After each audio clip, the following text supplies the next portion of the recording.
الحمدللہ رب العالمین والصلاة والسلام علی سید الانبیاء والمرسلین۔ ناظرین کرام، السلام علیکم ورحمۃ اللہ وبرکاتہ۔ آپ دیکھ رہے ہیں IDS کے پلیٹ فارم سے بہت پیاری نشریات رحمت رمضان، اور وقت ہوا ہے آپ کے میرے فیورٹ سیگمنٹ جس کا نام ہے قرآن کی دنیا۔ جی ہاں، آپ نے بہت سراہا اس سیگمنٹ کو، کیونکہ سارا رمضان الحمدللہ قرآن پاک سے مفتی صاحب نے یہ ساری گفتگو فرمائی۔ ایک ایک ٹاپک پر، ایک ایک عنوان پر آپ نے قرآن پاک سے دلائل بیان کیے، اور کیا خوبصورت انداز سے بیان کیے۔ جی ہاں، ہم سب کے پیارے محبوب شخصیت، ملک ہندوستان سے، میرے خواجہ غریب نواز کے ہندوستان سے تعلق رکھنے والی شخصیت حضرت علامہ مولانا مفتی سلمان احمد اظہری صاحب، آپ تشریف فرمائیں۔ آپ کو السلام علیکم ورحمۃ اللہ وبرکاتہ۔ وعلیکم السلام ورحمۃ اللہ تعالی وبرکاتہ۔ قبلہ خیریت سے ہیں؟ الحمدللہ، اللہ تعالیٰ آپ کا کو فضل سلامت کرم رکھے۔ احسان۔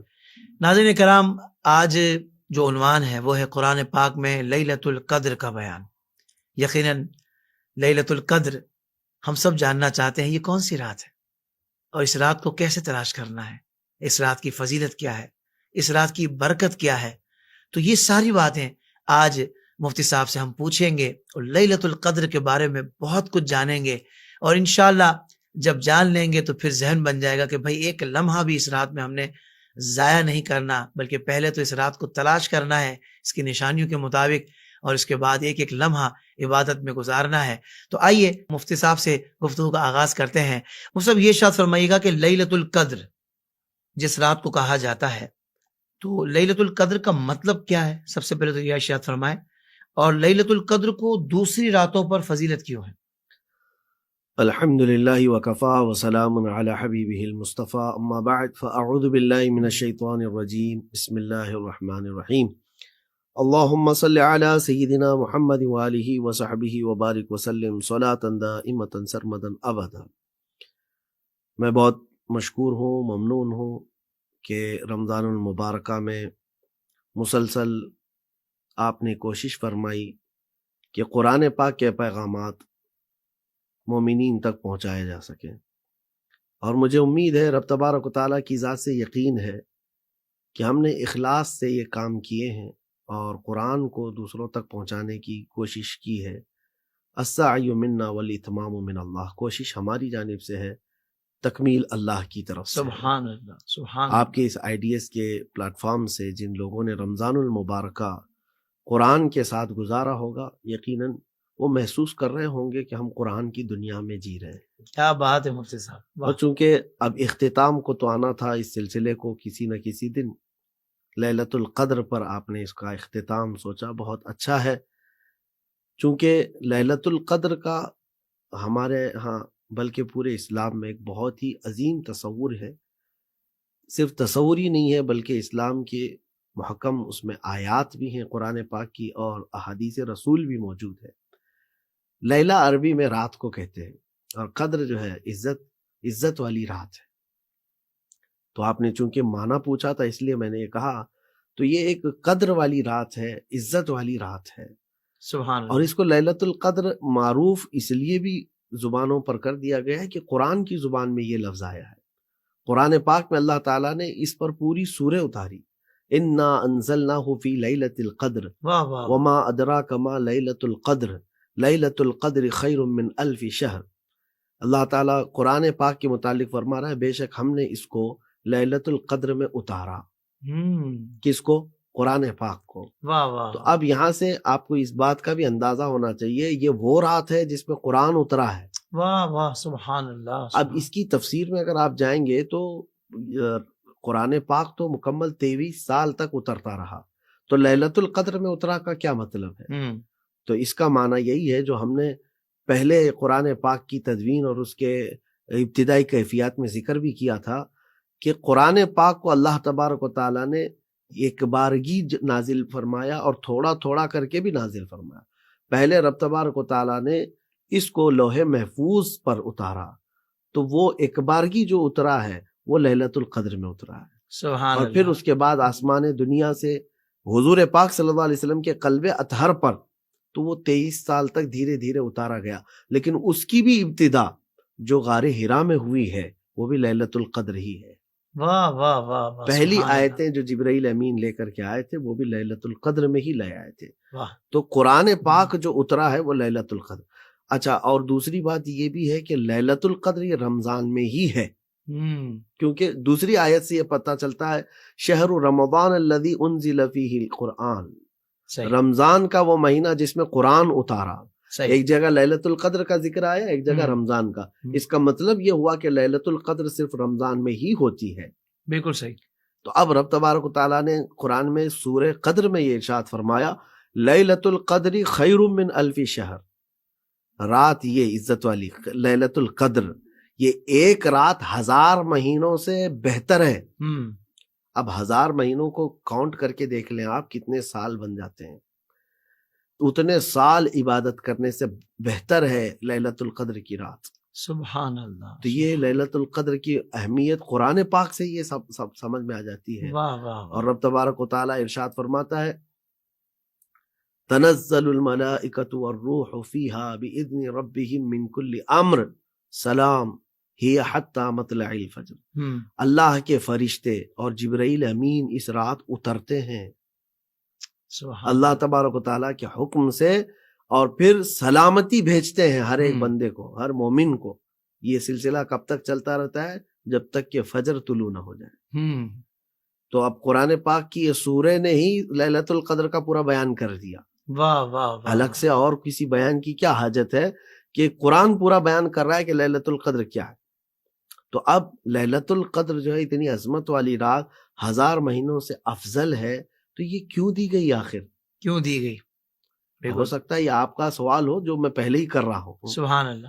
کہ کیوں دی گئی ہے یہ؟ چونکہ رسول کریم صلی اللہ تعالی علیہ وسلم کو جب پچھلی امتوں کے احوال بتائے گئے، ان کی لمبی لمبی عمریں، ان کی لمبی عبادتیں، جیسے کہ ہم نے اس سے قبل سلسلے میں کہا ہے کہ حضرت شعیب علیہ السلام 850 سال کی عمر ہے، 100 کے اوپر ہوا کرتی تھی، اور ان کی امتوں کی بھی عمریں 300 سال 400 سال ہے، عبادتوں والے بھی تھے. اللہ کے نبی صلی اللہ علیہ وسلم نے ان امتوں کو دیکھا، اور اس کے بعد اپنی امت کی اوسط عمر کو دیکھا. یہ 60-70 سال میں چلے جانے والے لوگ ہیں. تو رسول کریم صلی اللہ تعالی علیہ وسلم کے دل پاک پر، قلب اطہر پر یہ بات آئی کہ میری امت تو عبادتوں میں وہاں تک نہیں پہنچ پائے گی، یہ اتنے سالوں تک عبادت کرنے والے لوگ ہیں.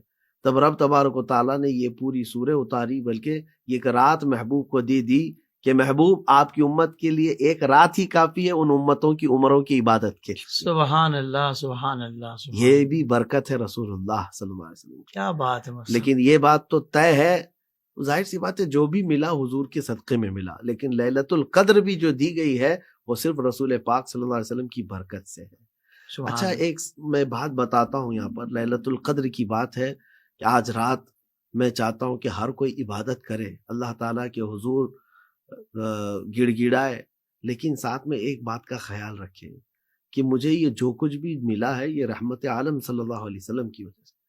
کیوں میں عرض کر رہا ہوں کہ حضور پاک صلی اللہ تعالی علیہ وسلم اگر چہرہ بھی اٹھا دے نا آسمان کی طرف تو قبلہ بدل گیا. کیا بات ہے. واہ واہ واہ واہ. مومنین کا قبلہ پہلے بیت المقدس تھا جو مدینہ طیبہ میں اپوزٹ سائڈ ہوتا ہے خانہ کعبہ کے. حضور ظہر کی نماز پڑھا رہے، 2 رکعت ہو چکی، اور دل میں خیال آیا کہ ہمارا قبلہ کعبہ ہوتا تو اچھا ہوتا، جو پیچھے تھا. اور پھر آسمان کی طرف چہرہ اٹھا رہے تھے. رب تعالیٰ نے اسی وقت نازل فرما دیا ہے نماز کی حالت میں، قد نرا تقلب وجهك فی السماء، ہم آپ کا چہرہ اٹھانا دیکھ رہے ہیں محبوب.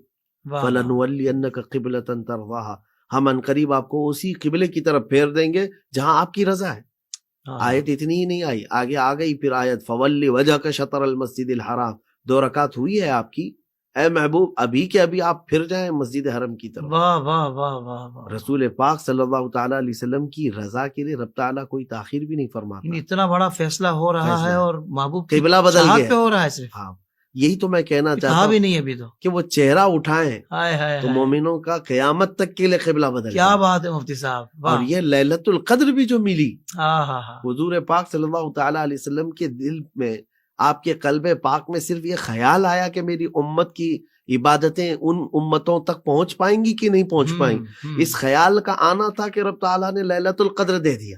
واہ واہ واہ سبحان اللہ. محبوب آپ کی امت کے لیے تو ایک ہی رات ایسی ہے جو اس رات کھڑے ہو جائیں گے تو 1000 مہینوں میں عبادت کرنے کے برابر ہوں گے. کیا بات ہے، کیا بات. 1000 مہینوں سے افضل ہے. تو 1000 مہینے کھڑے ہونے والی جو ایک رات مل گئی ہے امت کو، اس سے بڑا انعام کیا ہے. اور امت اگر اس میں بھی کچھ نہ کر پائے تو بہت یہ بڑی بہت محرومی بڑی ہے. محرومی ہے، حرمہ نصیبی ہے. اللہ. مجھے افسوس ہے ان لوگوں کے لیے جو آج کی رات کو یعنی لیلۃ القدر کو، اچھا اس میں اب بات آگے آئے گی کہ لیلۃ القدر کب ہے، لیکن مجھے اس بات میں افسوس ہے کہ لیلۃ القدر کو بھی بہت سارے نوجوان انٹرٹینمنٹ سمجھ کر کے اور بائک رائڈنگ میں، گپیں لگانے میں، بازاروں کی زینت بننے میں، شاپنگ کرنے میں، اس میں گزار دیتے ہیں، جبکہ رب تبارک و تعالیٰ کا یہ عظیم احسان ان کو جو ملا ہے پچھلی امتوں کو نہیں دیا گیا ہے. اللہ اکبر. اس کو ضائع ہرگز نہیں کرنا چاہیے. اچھا مفتی صاحب، آپ کی گفتگو کے دوران ایک سوال میرے ذہن میں آیا تھا کہ آپ نے کہا ایک طرف قرآن میں ہے کہ یہ رمضان میں اتارا گیا، شہر رمضان الذی انزل فیہ القرآن، اور ایک طرف آپ نے ارشاد فرمایا کہ پوری سورت مبارکہ ہے لیلۃ القدر کے حوالے سے. تو یہ کیسے پتہ لگے کہ بھئی یہ آخری عشرے میں ہی تلاش کرنا ہے؟ اس کے لیے بھی کوئی روایت ہے؟ بالکل، حدیث پاک سے ثابت ہے. رسول کریم صلی اللہ تعالیٰ علیہ وسلم نے ارشاد فرمایا، یہ حدیث حضرت سیدہ عائشہ صدیقہ رضی اللہ تعالیٰ عنہا سے مروی ہے. اللہ کے نبی صلی اللہ علیہ وسلم فرماتے ہیں رمضان کے آخری عشرے کی طاق راتوں میں اس لیلۃ القدر کو ڈھونڈو. سبحان اللہ. تو طاق کا مطلب یہی 21، 23، 25 اور 27، 29. واہ واہ واہ. تو یہ 5 راتیں جو ہے نا یہ طاق راتیں کہلاتی ہیں. اور الحمدللہ ہمارے ہاں تو معمول ہے کہ ان 5 راتوں میں ہم شب بیداری کرتے ہیں. ہمارے یہاں بھی الحمدللہ. تو کوئی بھی رات مل جائے گی اور کوئی تو گھڑی مل جائے گی. کیا بات ہے. اور شب قدر میں ایک مقبول گھڑی ایسی ہے، یہ بھی روایت میں موجود ہے کہ اس میں کی ہوئی دعا کو اللہ تعالیٰ رد نہیں فرماتا. ایک مقبول گھڑی اس میں ایسی آتی ہے. اچھا. تو اس گھڑی کو پانے کے لیے بندہ عبادت تو کرے. صحیح. مفتی صاحب یہ ارشاد فرمائے کہ کیا 27ویں شب ہی شب قدر ہے؟ اگر ہاں تو ٹھیک ہے، اگر نہیں تو پھر باقی طاق راتوں میں اس کو پانے کی نشانیاں کیا ہیں؟ دیکھیں اس کے متعلق الگ الگ روایات ہیں علماء اسلام کی، کیونکہ قرآن پاک میں باضابطہ یہ نہیں کہا گیا کہ یہی رات ہے، لیکن ہے ایک رات. اور حدیث پاک میں یہ فرمایا گیا کہ ڈھونڈو آخری عشرے میں ڈھونڈو، اور پھر اس پر بھی مزید شارٹ کر دیا گیا ہے کہ طاق راتوں میں ڈھونڈو. اب علماء اسلام، فقہاء اعظام یا اولیاء کاملین کی روایات سے اور ان کی تحقیقات سے جو باتیں پتہ چلتی ہیں، بعض علماء نے یہ فرمایا کہ ہر سال یہ مختلف راتوں میں آتی ہے. صحیح. یعنی کبھی 21 کو آئی، کبھی 23 کو آئی، کبھی 25 کو آئی. تو بعض علماء کا یہ خیال ہے. اور بعض علماء مفسرین بھی ہیں اس میں، وہ کہتے ہیں کہ نہیں، غالب گمان یہ ہے کہ یہ 27ویں شب ہی ہے. اچھا. غالب گمان یہ ہے کہ لیلۃ القدر جو ہے 27ویں شب ہے. اور بعض نے کہا غالب یہ ہے کہ 29ویں ہے، کیونکہ یہ آخر ہے رمضان کی. صحیح. اور اس کے بعد کوئی اور رات نہیں آنی ہے طاق. تو اب 27 کو کہنے والے ان کے پاس بھی الگ الگ اپنے دلائل ہیں. ہاں لیکن یہ سب عقلی دلائل ہی ہے. اب جیسے مثال کے طور پر میں آپ کو کہوں، قرآن پاک میں لیلۃ القدر کا لفظ جو آیا ہے، یہ جو سورہ آئی ہے نا، اس میں 3 مرتبہ آیا ہے لیلۃ القدر. اب ہم گنتے ہیں اس کو.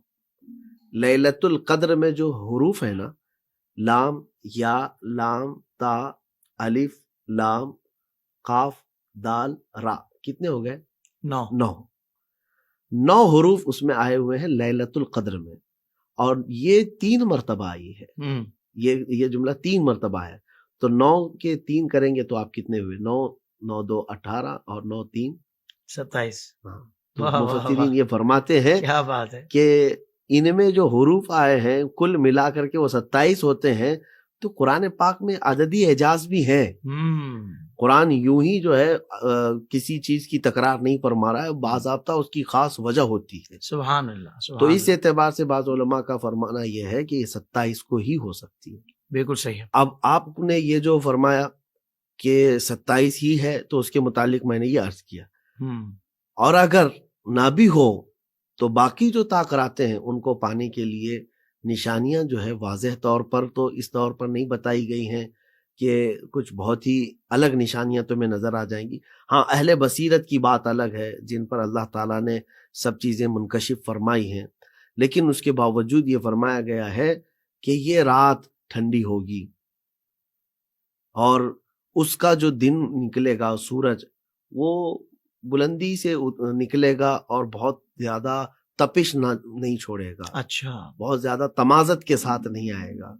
تو لیلۃ القدر یہ بھی بعض نشانیاں بیان کی گئی ہیں صحیح، کہ اس دن جو ہے ایسا نہیں ہو کہ مطلب بہت تیز بجلیاں کڑک رہی ہوں یا کچھ بہت بڑے زلزلے آ رہے ہوں، ایسا نہیں ہے، وہ سکون کی رات ہوگی. اچھا مفتی صاحب، یہ انتہائی اہم ترین سوال میں آپ سے کر رہا ہوں. آپ نے فضیلت بھی بیان کی، آپ نے اس کی نشانیوں کے حوالے سے بھی کچھ ذکر کیا، مگر یہ تو ارشاد فرمائیں کہ اس رات کے معمولات کیا ہونے چاہیے، اس رات کی عبادات کیا ہونی چاہیے؟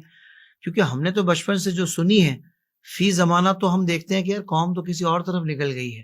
تو میں چاہوں گا ایک مرتبہ آپ کے لبوں سے بیان ہو جائے کہ اس رات کے خاص معمولات کیا اس ہونے سلسلے میں جتنا بھی بیان کیا جائے کم ہے حافظ صاحب، کہ لیلۃ القدر جو ہے بندے کو جب اس کی عظمت پتہ چل جائے اس کو بیان کیا جائے کہ کیا کیا کرنا ہے. صحیح، بلکہ وہ بندہ جو ہے اس بارے میں فکر کرے کہ رات جلدی گزر نہ جائے. کیا کہنے ہیں مجھے یہ بھی کرنا ہے، مجھے یہ بھی کرنا ہے. جو زیادہ شوق رکھتے ہیں اور اللہ تبارک تعالیٰ کی بارگاہ میں جو قرب حاصل کرنا چاہتا ہے اس کے لیے تو ایک رات بہت تیزی سے گزرنے والی ہے یہ. تو وہ یہ کیا پوچھے کہ 2 رکعت پڑھوں کہ 4 رکعت پڑھوں کہ 100 رکعت پڑھوں یا پھر میں درود پڑھوں کہ استغفار کروں. اس کو تو یہ پوچھنے کا بھی وقت نہیں ہو کہ یہ تو اگر گزر گئی اور میری زندگی میں ہو سکتا ہے یہ آخری ہو، اگلے سال میرا جینا ہی نہ رکھا گیا ہو، تب تو بہت بڑی چیز میں کھو رہا ہوں، بہت بڑی چیز میری زندگی سے جا رہی ہے. تو معمولات پر میں آتا ہوں، پھر بھی جو علماء اسلام نے ہمیں جو بتائے ہیں یا بزرگان دین کے جو معمولات رہے اس پر ہم آتے ہیں. لیکن ایک بات میں آپ کو یہ بھی بتا دوں کہ حدیث پاک ہے، رسول کریم صلی اللہ علیہ وسلم ارشاد فرماتے ہیں کہ جب یہ رات آتی ہے جبرائیل علیہ السلام پورے فرشتوں کی جھرمٹ میں آسمان سے یہ روئے زمین پر تشریف لاتے ہیں اور ہر مومن کو جو بیٹھا ہے جو کھڑا ہے جو عبادت میں اس کو سلام کرتے ہیں. سبحان اللہ. یہ جبرائیل علیہ السلام کے مطلب حدیث پاک میں، اور رات بھر وہ مومنین کو سلام کرتے ہیں فرشتوں کی جماعت کے ساتھ اور پھر رب تعالیٰ کی بارگاہ میں واپس جاتے ہیں. رب تبارک و تعالیٰ ان سے پوچھتا ہے میرے بندوں کو کس حال میں چھوڑا ہے؟ تو اللہ بہتر جانتا ہے، لیکن فرشتوں کی گواہی مقصود ہے. فرشتے کہتے ہیں رب تبارک و تعالیٰ وہ خالصتاً تیری عبادت میں مصروف تھے، وہ تیری رضا کے طلبگار تھے. تو یہاں تک کہ عید الفطر کا دن آتا تو رب تبارک تعالیٰ فرشتوں سے فرماتا ہے بتاؤ اس مزدور کی کیا اجرت دی جائے جو اپنے مالک کی مزدوری کیا ہو. تو فرشتے عرض کرتے ہیں مولا اس کو پوری پوری اجرت دینی چاہیے. اللہ تعالیٰ فرماتا ہے فرشتوں تم گواہ ہو جاؤ اس رمضان کی اس کی عبادتوں کے بدلے میں نے اس کے سابقہ سارے گناہوں کو معاف کیا، اس پر دوزخ کو حرام کیا اور جنت میں اس کو داخلہ دیا. سبحان اللہ، سبحان اللہ. تو یہ انعام لینے کے لیے بندے آج دوڑے مسجدوں کی طرف، عبادت گاہوں کی طرف یا اپنے اپنے مخصوص حلقوں کی طرف جہاں سے انہیں رب تبارک و تعالیٰ کے انعام اور اس بشارت کا انتظار ہو، جہاں سے آنے کی طلب ہو. اب میں آگے بتاتا ہوں معمولات. سب دیکھیں ہر جگہ فقہاء اسلام اور بزرگان دین نے اپنے اپنے جو معمولات رکھے ہیں. تو کچھ لوگوں کو آج کے زمانے میں یہ طرد بھی شروع ہو جاتا ہے کہ یہ کہاں سے ہے وہ کہاں سے ہے. عبادت کرنے کا حکم ہے، دعائیں کرنے کا حکم ہے. اب کتنی رکعت پڑھو گے، کس طرح سے پڑھو گے، یہ آپ کے اختیار پر ہے.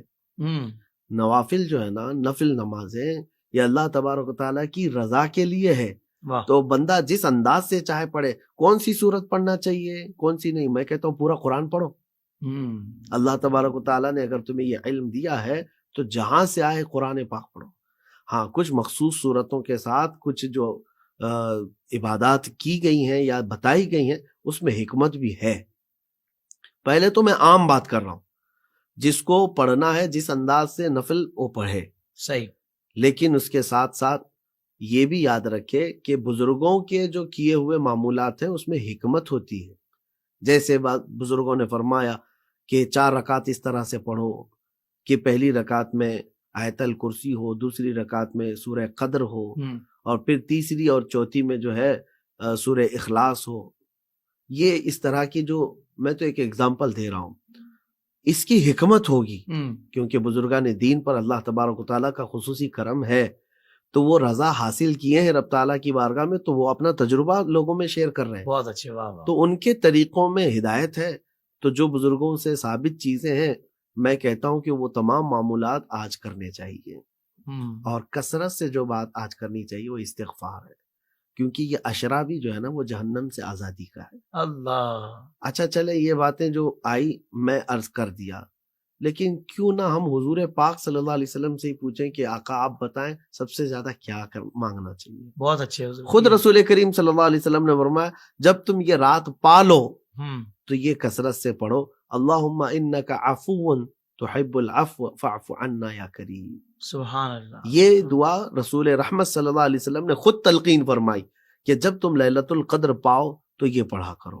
سبحان تو اللہ، اس سے بہتر کیا ہے جو سید الانبیاء خود ہمیں تعلیم دے رہے ہیں۔ بہت خوب، یہ کثرت سے معمولات کیے جائیں، لیکن ہوتا یہ ہے کہ آج کے دور میں دیکھتا ہوں کہ نوافل جو ہے جا کر کے 100 رکعت 200 رکعت پڑھ تو رہے، لیکن ان کی زندگی کی بہت ساری فرض نمازیں بھی باقی ہیں۔ ہم، تو یہ یاد رکھیں کہ فرض کو چھوڑ دیا ہو تو نفل اس کی قبول نہیں ہے۔ ہم، اب مسئلہ یہ آ جاتا ہے کہ جب ایسی بات بھی بتاتے ہیں نا ہم، تو کچھ لوگ اس بات پر شدت کرتے ہیں کہ نہیں آج نفل نہیں پڑھنا ہے، تم کو قضا پڑھنا ہے، قضا پڑھنا ہے۔ اب وہ قضا کے چکر میں نہ وہ نفل پڑھ پاتا ہے نہ قضا پڑھ پاتا ہے، ہاں یہ بھی ہوتا ہے، اور اس کو یہ لگتا ہے کہ بھائی قضا تو میری 10 سال کی ہے، ایک رات میں کہاں کر پاؤں گا۔ ہم، تو میں ان کے لیے کہتا ہوں کہ 10 سال کی قضا ہے کہ تمہاری 15 سال کی ہے، اس دن کم سے کم شروع کرنے کا عہد تو کرو بہت اچھے، کہ رب تبارک و تعالیٰ میں اپنے پچھلی سابقہ نمازوں کو شروع کر رہا ہوں۔ شروع کیا، جتنے پڑھنی ہے پڑھ لیا اور تھک گئے تو آخر میں لیلۃ القدر کی کچھ نفل بھی پڑھ لو، اس کو جانے نہ دو، کیا بات اور ہے اس امید کے ساتھ کہ ایک دن آئے گا جب میری قضا پوری ہو جائے گی اور یہ میری پڑھی ہوئی 2 رکعت نفل یا 4 رکعت نفل یہ بھی بارگاہ میں پہنچ جائے گی۔ کیا بات ہے مفتی صاحب، سبحان اللہ، سبحان تو اللہ، اس طرح سے دونوں کو لے کر کے چلے کہ وہ ہم۔ اپنی گزشتہ چھوٹی ہوئی نمازوں کو بھی ادا کرے اور لیلۃ القدر کی نوافل بھی ادا کرے۔ بالکل ٹھیک ہے۔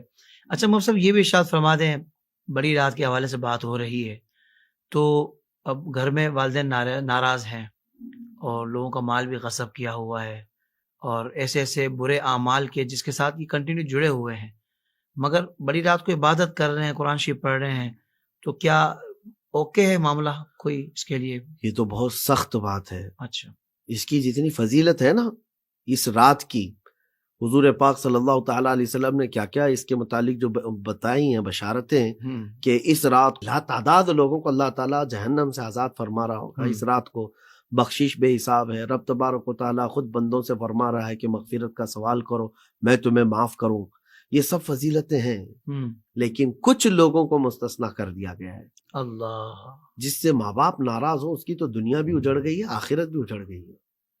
اسے یہ چاہیے کہ اگر ماں باپ ہیں تو انہیں منا لے، اس کے بعد پھر رب تعالیٰ کے حضور ہاتھ پھیلائے۔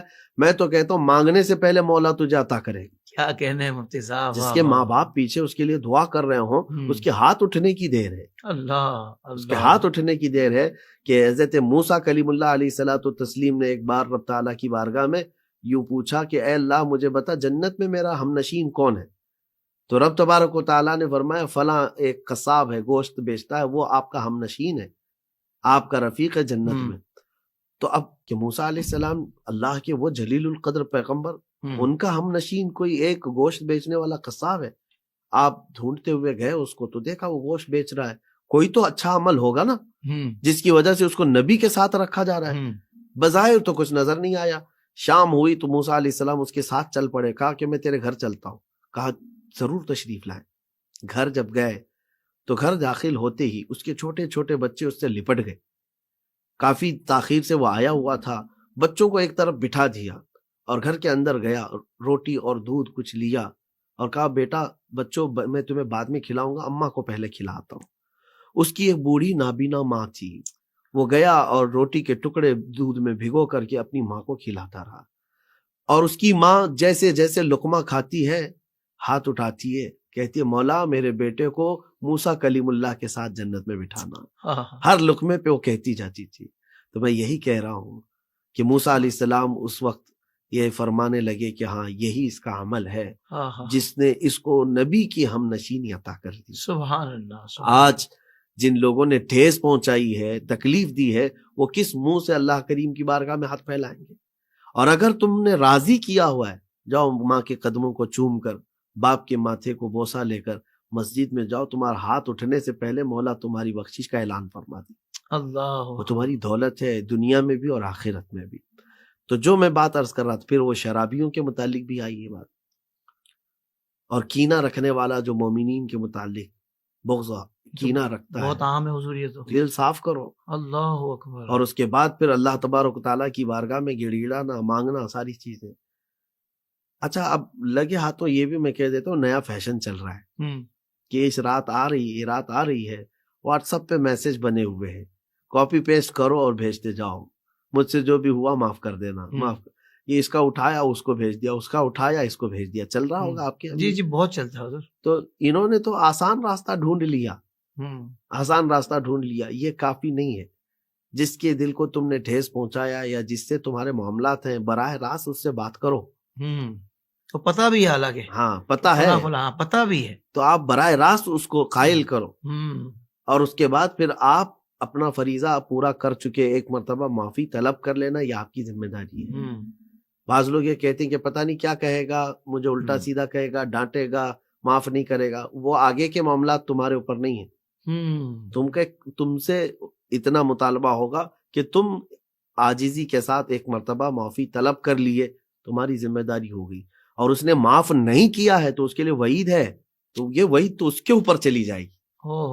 لیکن یہاں یہ اس رات کو واقعی یہ تمام اعمال جو نوافل ہے اس کو ادا کرنے سے پہلے یہ حقوق العباد پورے صاف کر لیے جائیں. حالانکہ بہت نفس پہ گرا گزر رہا ہوتا ہے، اس وقت معافی مانگنا کسی سے، یہی تو کمال کی بات، یہ تو کمال کی بات ہے. مانگ لی تو وہ پار لگ گیا. میں کہتا ہوں ہے اس نے معاف نہیں بھی کیا اگر تو آگے کی بات اس پر ہے، آگے کا معاملہ اس پر ہے. اللہ اکبر. وہ سب آج کی رات کے حوالے سے میں خاص طور پر چاہوں گا کہ دیکھیں لیلۃ القدر نزول قرآن کی رات ہے، لیکن لوگ قرآن سے دور ہے. نہ ناظرہ پڑھنے آتا ہے، اتنا بھی نہیں آتا کہ وہ نماز میں صحیح پڑھ سکے. میں چاہتا ہوں کہ حضور آپ یہ ارشاد فرما دیں کہ یار آپ نوافل تو پڑھ رہے ہو، مگر آج کی رات کم سے کم یہ عزم مصمم کر لے بندہ، چاہے کسی بھی عمر سے ہو، کسی بھی شعبے سے وابستہ ہو، مجھے قرآن پاک اپنا درست کرنا ہے. اور اس کے بعد پھر جو قرآن کی تعلیم ہے، قرآن کی جو بہت اچھی بات آپ نے کہی، یہ میرے دل کی بات ہے. قرآن پاک ایک واحد کتاب ہے اللہ تعالیٰ کی، جو ہمارے لیے ہدایت کی کتاب ہے اور ہمارے راستے متعین کرتی ہے. اس کے باوجود ہمیں یہ تکلیف اس بات سے ہوتی ہے کہ ہمارے بچوں کو قرآن سے کتنا دور کر دیا گیا، یا یہ خود دور ہو گئے. اور صحیح کہہ رہے ہیں آپ، بہتوں کو تو ترجمہ اور تفسیر تو دور کی بات، دیکھ کر کے پڑھنا بھی نہیں آتا. جی آج کا یہ دور دیکھ کر کے بھی نہیں پڑھنا آنا، یہ کتنی بڑی حرمہ نصیبی کی بات ہے. میں ان سب سے کہتا ہوں کہ اگر تمہاری عمریں نکل گئی ہیں تو بھی کوئی مسئلہ نہیں ہے، کیونکہ علم جو ہے تم قبر میں جانے سے پہلے تک بھی حاصل کر سکتے ہو. میں سچ کہہ رہا ہوں حافظ صاحب، اکثر میں یہ بات کہتا بھی ہوں اپنی محفلوں میں کہ قرآن واقعی آسان ہے. اللہ نے جو فرمایا آسان ہے، اس کو پڑھنا آسان ہے. اور یہ جو کئی سالوں تک ناظرہ پڑھانے کا جو سلسلہ چلاتے ہیں، میں ان سے بھی کہتا ہوں اساتذہ سے، تو بھائی بہت آسان ہے قرآن پاک کو سکھانا. میں سکھایا ہوں، میں درسگاہ میں بیٹھا ہوں. اور آپ کو میں بتاؤں کہ اپنے علاقے میں ممبئی وکرولی میں جب میں پڑھاتا تھا تو اس وقت میں بوڑھے حضرات کو یہ اعلان کیا کہ آپ کی عمریں اتنی ہو گئی، آپ شرم نہ کریں، آئیں رات کے وقت عشاء کے بعد ہم کلاس لیتے ہیں. 80 بوڑھے حضرات میرے پاس آتے تھے، ماشاءاللہ 80 کی تعداد، اور سب کی عمریں 60 کے اوپر کی، کوئی انڈر 60 نہیں تھا. اور ہم نے ان کے دل کے اندر کی یہ ساری چیزیں نکالنے کے لیے ان کو یونیفارم بھی دیا، بیگ بھی دیا. جیسے بچہ بستہ لے کر کے اسکول جاتا ہے، وہ آتے تھے، کوئی شرم اور کوئی اپنے اندر وہ نہیں رکھتے تھے. اور اسی طرح پابندی کے ساتھ وہ آئے. اس عمر میں بھی ان کو ہوم ورک بھی دیا گیا. ارے وہ دادا ہیں کئی بچوں کے، کئی کے نانا ہیں، لیکن پڑھتے تھے. میرا انداز یہ ہے، میں اس میں اپنا کمال نہیں کہہ رہا ہوں، قرآن سے جوڑنے کی کوشش تو کرو. ایک بار قرآن آئے گا تمہارے سینے میں. سبحان اللہ سبحان. کل کتنے حروف ہیں آپ کو پتا ہے؟ یہ حروف تہجی جن کو کہتے ہیں، جن سے مل کر کے پورا قرآن ہے. الف با تا سا جیم ہا، یہ جو حروف ہیں ان کو حروف تہجی کہتے ہیں. یہ کل کتنے 29 حرف ہیں. کتنے ہیں؟ 29 حرف ہیں. اب ان کو جوڑنے کے لیے انگلش میں جو وویلس ہوتے ہیں اس طرح سے یہ زبر زیر پیش تشدید 2 زبر 2 زیر جن کو تنوین کہا جاتا ہے اور پھر کھڑا زبر کھڑی زیر پھر الٹا پیش یہ ٹوٹل ملا کر کے 11 ہوتے ہیں 11 تو یہ حرکات جو ہیں 11 ہیں اور حروف کتنے ہیں 29 ہے. میں کہتا ہوں یہ ٹوٹل ملا کر کے 40 ہوتے ہیں. صحیح. چلو ہر ایک دن ایک ہی حرف پڑھا کر کے کسی کو بھیجو. آج خالی الف پڑھایا باقی کچھ نہیں پڑھایا. واہ واہ واہ. با پڑھایا باقی کچھ نہیں پڑھایا. اور پھر ان کو جوڑنے کے ایک ایک ہی دن ایک ایک حرکت بھی پڑھائی جائے 40 دن میں تو تم نے پورا لیکچر لے لیا.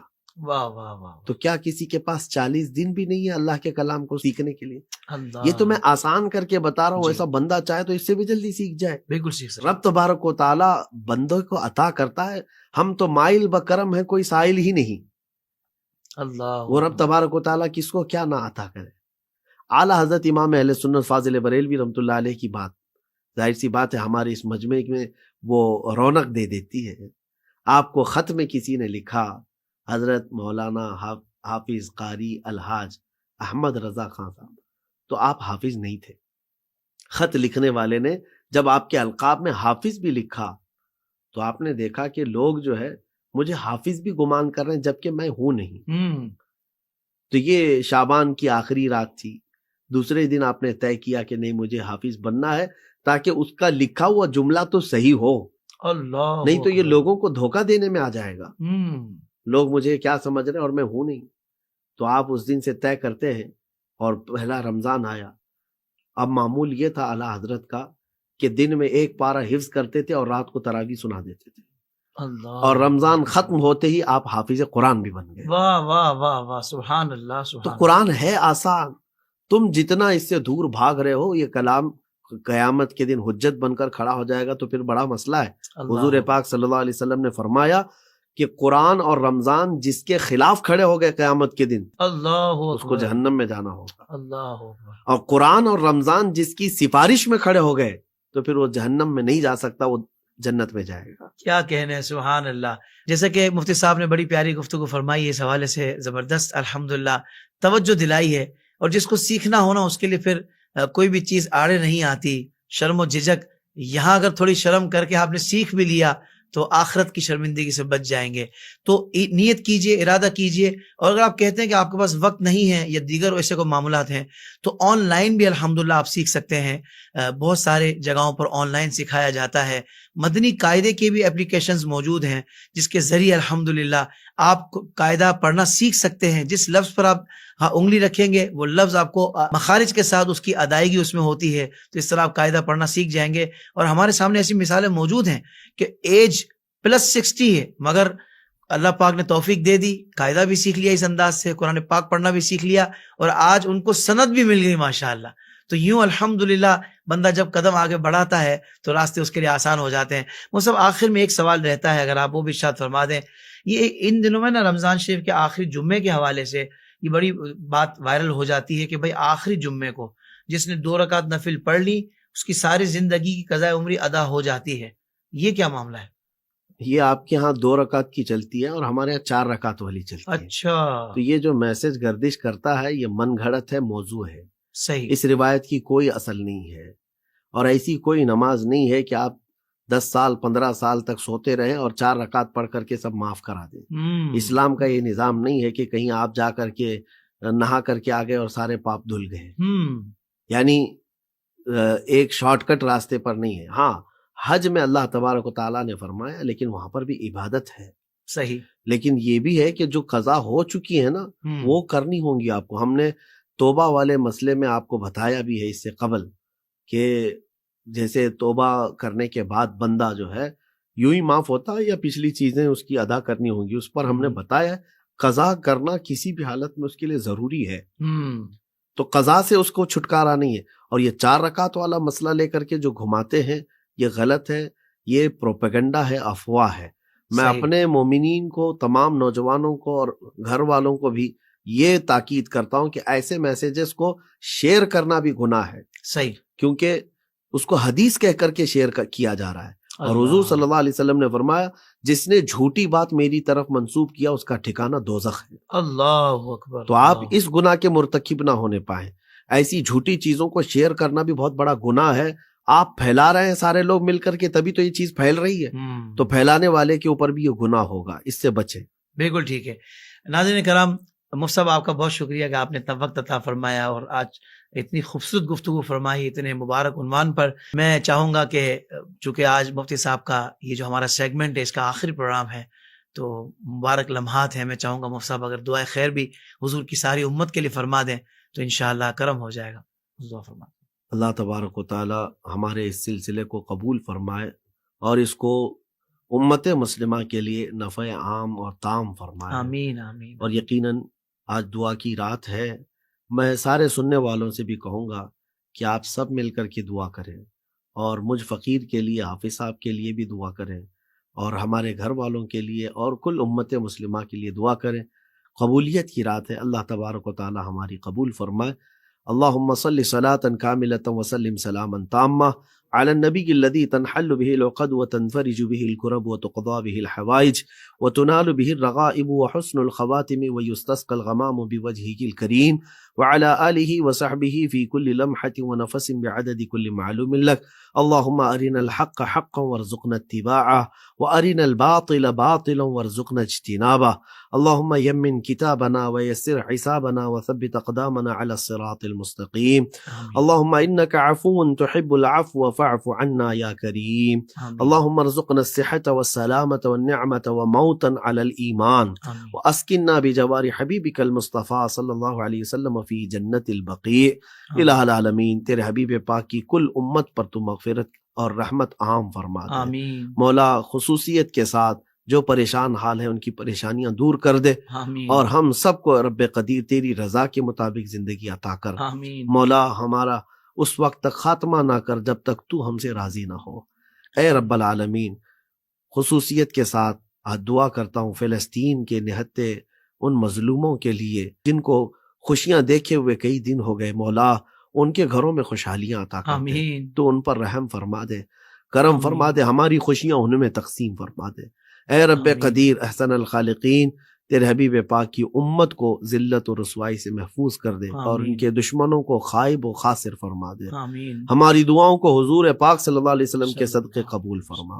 وصلی اللہ تعالی علی خیر خلق محمد وآلہ واصحابہ اجمعین برحمتک یا ارحم الراحمین.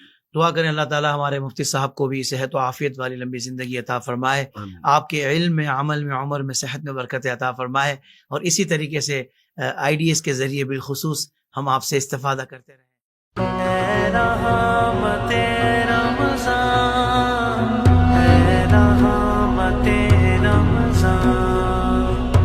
رمضان کے مہینے میں سارے روزے رکھیں گے اور نمازیں پڑھ کے ہم رب کو راضی کر لیں گے.